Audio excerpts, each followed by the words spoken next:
Luís Figo didn't just criticize FIFA. He accused football's most powerful organization of losing its way. And this time, his words landed right in the middle of one of the biggest crises FIFA has faced in years. But what exactly did Figo expose? And was it really a secret, or something many people suspected all along? It all began after reports emerged that FIFA was pushing a plan to sell a 20% stake in a new company controlling commercial rights to the FIFA World Cup and other major tournaments. The proposal was reportedly worth around $4.2 billion and involved private equity investors. According to multiple reports, several football leaders said they were not properly consulted before the proposal was brought forward. That's when the real controversy began. UEFA and CONCACAF publicly opposed the proposal, arguing that football's biggest tournament should not be partially handed over to private investors without greater transparency and consultation. The backlash became so intense that FIFA eventually withdrew the plan and later admitted the process should have been handled differently. But then everything changed. Former Ballon d'Or winner Luís Figo released one of the strongest public statements ever made by a football legend against FIFA President Gianni Infantino. Figo accused Infantino of misleading the football community, damaging the reputation of FIFA, and putting personal interests ahead of the game. He called for Infantino to resign immediately, saying football itself needed saving. Those are Figo's opinions, not established facts, but his comments became one of the biggest talking points in world football. However, one detail completely changed the story. Many headlines claimed Figo had exposed FIFA's biggest secret. In reality, there is no verified evidence that Figo revealed any hidden document, secret payment, or previously unknown conspiracy. Instead, he publicly criticized what he believed was a lack of transparency surrounding the proposed commercial deal.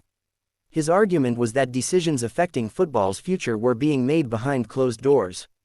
That criticism echoed concerns already being raised by several football officials and organizations. Why did Figo's words carry so much weight? Because this wasn't the first time he'd challenged FIFA's leadership.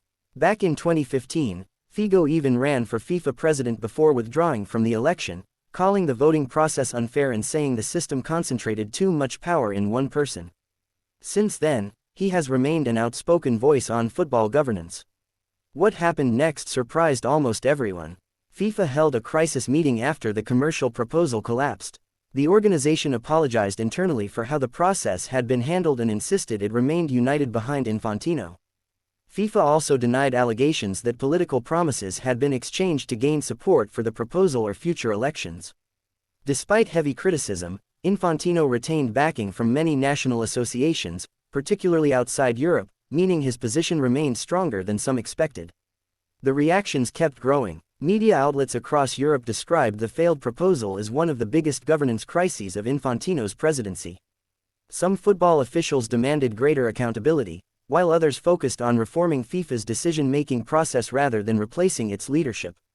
Widely reported fan reactions on social media largely praised Figo for speaking out, although others questioned why stronger criticism had not come sooner. Those online opinions reflect public debate and should not be treated as established fact. So, did Luís Figo really expose FIFA's biggest secret? Not in the literal sense. There is no verified evidence that he uncovered a hidden conspiracy or leaked confidential information. What he did was shine a spotlight on a controversial proposal that many football leaders believed lacked transparency. His explosive statement turned an internal governance dispute into a global football story and intensified pressure on FIFA's leadership at a crucial moment.